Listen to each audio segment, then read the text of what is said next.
மக்கள் அனைவருக்கும் வணக்கம். அம்பிகை யூடியூப் சேனல் மூலமாக மீண்டும் உங்களை சந்திப்பதில் எனக்கு மற்றற்ற மகிழ்ச்சி. இந்த பதிவில் நான் என்ன பேச போகிறேன் அப்படின்னு பார்க்கலாம். ஜாதகத்தில் இருக்கக்கூடிய விதி மற்றும் விதிவிலக்கு, இது ரெண்டே தான் பார்க்க போகிறேன். பொதுவாகவே ஒரு குழந்தை பிறந்து அந்த பெற்றோர்கள் நம்மக்கிட்ட அந்த டேட் ஆஃப் பர்த்தை அனுப்புகிறாங்க அப்படின்னா அவங்க அதில் கேட்குற கேள்விகள் நீண்ட ஆயுள் உள்ள குழந்தையா, அப்புறம் அதிர்ஷ்டம் உள்ள குழந்தையா, பெற்றோருக்கு எப்படி இருக்குது, இன்னொரு குழந்தை வேணும்னா அந்த இன்னொரு குழந்தை எப்படி, இதெல்லாம் கேட்குறது உண்டு. அப்புறம் என் குழந்தை என்னவாக போகுது, இந்த மாதிரிலாம் கேள்வி கேட்பாங்க. இதை நம்ம எப்படி கணிதம் பண்ணுறோம் அப்படின்னா, நம்ம ஜோதிட விதிகளாக நம்ம எப்படி அதை கணிதம் பண்ணுறோம் அப்படின்னா, முதல்ல லக்னம் நன்றாக இருக்கிறதா. நன்றாக அப்படின்னா ஒளியுள்ள கிரகங்கள், இருள் உள்ள கிரகங்கள்னு ரெண்டு வகையாக பிரிக்கப்படுது. அந்த ஒளி உள்ள கிரகங்களுடைய தொடர்பில் லக்னம் இருக்கிறதா, லக்னாதிபதி அதே மாதிரி நல்ல நிலைமையில் இருக்காரா, மற்றும் ஆயுள் அதிபதி என்று சொல்லக்கூடிய 8ஆம் அதிபதி, 8ஆம் வீடு, இதெல்லாம் நல்லா இருக்கான்னு பார்க்குறோம். அப்புறம் ஆயுள் காரகராக செயல்படக்கூடிய சனி நல்லா இருக்கிறாரா, இதெல்லாம் பார்த்துட்டோம்னாலே மனசுக்குள்ளே ஒரு குதூகலம் வந்துடுது, அப்பா சாமி ஆயுள் நல்லா தான் இருக்க போகுது அப்படின்ட்டு. இது ஜோதிட விதி. இதெல்லாம் நல்லா இருந்த உடனே குழந்தை நீண்ட ஆயுள் இருந்துருது அப்படின்னு அடுத்த பலனுக்கு போகாமல் என்ன நட்சத்திரம்னு பார்க்கணும்.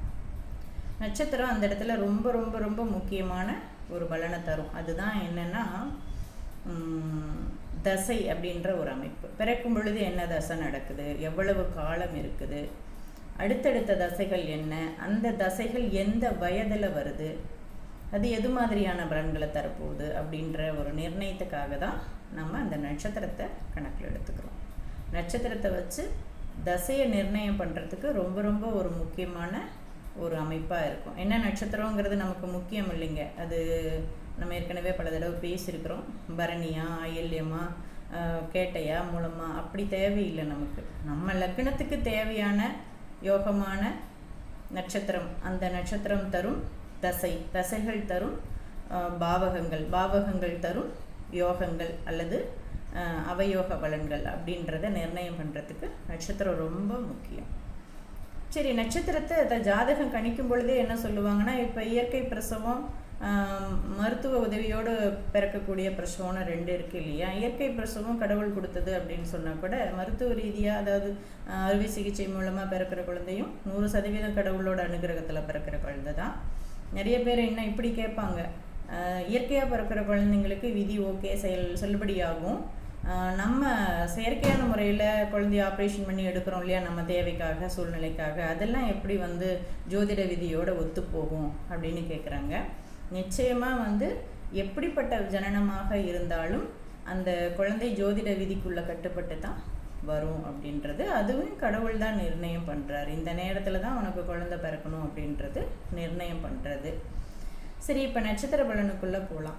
நம்ம முன்ன கணிச்ச மாதிரி லக்னம், லக்னாதிபதி, 8ஆம் வீடு, ஆயுள் காரகர், இது எல்லாமே நல்லா இருக்கும் பொழுது நீண்ட ஆயுள் குழந்தைன்னு நம்ம முடிவு பண்ணாமல் விதி விலக்கு என்று சொல்லக்கூடிய ஜனனகால தசை என்ன அப்படின்னு பார்க்குறோம். ஜனனகால தசையை பொறுத்து தான் அந்த குழந்தையோட ஆயுள் இருக்கும் அப்படின்னும் நம்ம கட்டாயம் உறுதி பண்ணணும். பச்சிலம் குழந்தை அப்படின்னு பலன் எடுக்காமல் பொதுவாக குழந்தை ஜாதகம் அப்படின்னு எடுக்கணும். அப்படி எடுக்கும் பொழுது தான் அதான் சொல்லுவாங்க இல்லையா, ஜோதிடத்தை மனசாட்சி இல்லாமல் பார்க்கணும் அப்படிம்பாங்க. விதி விதிவிலக்கு இந்த ரெண்டு வகையான அமைப்பையும் பொருத்தி பார்த்தோம்னாக்கா நமக்கு பலன்கள் கை மேலே அழகாக வரும். நம்மளால் சில நேரங்களில் மனசாட்சியெல்லாம் கழட்டி வச்சுட்டு பலன் பார்க்கவே முடியாது. இது சின்ன குழந்தை, இது வாலிபர், வாழ வேண்டியவங்க அப்படின்லாம் கூட நம்ம இருப்போம், மனசாட்சியோடு பார்த்துக்கிட்டு இருப்போம். அதெல்லாம் என் ஜோதிடத்தில் செல்லுபடியாகாது. இப்போ எளிமையாக ஒரு உதாரணத்துக்கு ஒரு மீன லக்னம்னு எடுத்துக்கலாமே. மீன லக்னமே பொதுவாக நல்ல லக்னம். லக்னாதிபதியான குரு நல்ல ஒளித்தன்மை குறையாமல் நல்ல நிலைமையில் இருக்கிறார். லக்னாதிபதி இயற்கை நல்லவர், அவர் ஒளி குறையாமல் இருக்கிறாரு. அப்படிங்கிற பட்சத்தில் ஓகே, ஆயுள் நல்லா இருக்குது அப்படின்னு எடுத்துக்கணும். அது அப்படியே லக்னத்துக்கு ஒரு 33 மார்க்கு, 8ஆம் வீட்டுக்கு அதாவது ஆயுள் வீட்டுக்கு ஒரு 33 மார்க்கு, ஆயுள் காரகனுக்கு ஒரு 33 மார்க்குன்னு ஜோதிட ஆசிரியர்கள்லாம் சிறந்த முறையில் பிரித்து நமக்கு ஆயுளை நிர்ணயம் பண்ணுறதுக்கு சொல்லி கொடுப்பாங்க. அந்த வரிசையில் இப்போ லக்கணம் நல்லா இருந்துருச்சு, ஓகே 33 வயசு வாழ்ந்துருவார். 8ஆம் வீடு நல்லா இருந்துருச்சு, 66 வயசு வாழ்ந்துருவார். சனி நல்லா இருக்கிறாருப்பா, 90 தொடுவார் அப்படின்னு நம்ம எடுத்துக்கிறோம். இல்லை அங்கே ஏதாவது ஒரு தீய கிரகங்களுடைய தொடர்பு பெறுது, அதிலேருந்து 10 வயசு 15 வயசுன்னு குறைக்கிறோம். இப்படி தான் ஆயில அப்படியே அதிகரிச்சுட்டு போகிறது குறைக்கிறதுங்கிறது அந்த சுப ஒளி பாவ ஒளியின் தன்மையில் தான் நம்ம நிர்ணயம் பண்ணுறோம். இதுதானே ஜோதிட விதி. ஓகே, இந்த விதிக்குள்ளே அடங்கிருச்சுன்னா அந்த ஜாதகர் நீண்ட ஆயுள் கொண்ட ஜாதகர்னு முடிவு பண்ணுறோம். ஆனால் அதை தாண்டி விதி விலக்கு ஒன்று இருக்குது. அது என்னென்னா அதுதான் நட்சத்திரம். நட்சத்திரத்தை ஜாதகத்தில் எந்த இடத்துல 100% ஜோதிடத்துக்குள்ளே பத்திரமா வச்சுக்கணும், எந்த இடத்துல நட்சத்திரமே தேவையில்லை அப்படின்ற மாதிரியான நிறைய விஷயங்கள் இருக்குது. அதில் இந்த தசாநாதன் நிர்ணயம் பண்ணுறதுக்கு நட்சத்திரம் ரொம்ப ரொம்ப முக்கியம். கோச்சார நிர்ணயம் பண்ணுறதுக்கு நட்சத்திரம் ரொம்ப ரொம்ப முக்கியம். அதில் இப்போ நம்ம தசைக்கு எப்படி நட்சத்திரத்தை எடுக்கலாம் அப்படின்னா, இப்போ மீன லக்னம்னு சொல்லிட்டோம். ஒரு பரணி பூரம் போராட்டத்தில் நட்சத்திரம் விழுது அப்படிங்கிற பட்சத்தில், சந்திரன் இருக்கிறாரு அப்படிங்கிற பட்சத்தில், பரணி பூரம் போராடுங்கிறது சுக்கரனுடைய தசை.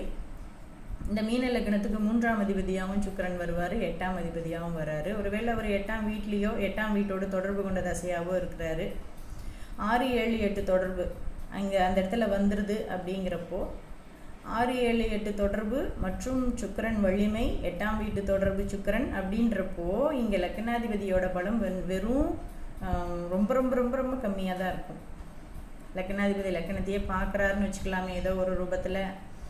அந்த இடத்துல கூட அந்த 8ஆம் அதிபதி தசம் முடிகிற வரைக்கும் நம்ம மனசாட்சியெல்லாம் வச்சு ஜாதகம் சொல்லக்கூடாது, மனசாட்சியை கழட்டி வச்சுட்டு தான் கணிக்கணும்.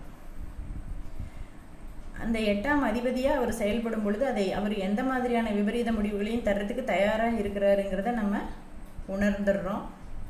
ஏன்னா எப்பயுமே மீன லக்னத்துக்கு சுக்கரன் எதிர்த்தன்மை கொண்ட கிரகம், ஆதிபத்திய விசேஷம் இல்லாத கிரகம், அதாவது அவயோக தசை அப்படின்னு சொல்லுவோம்.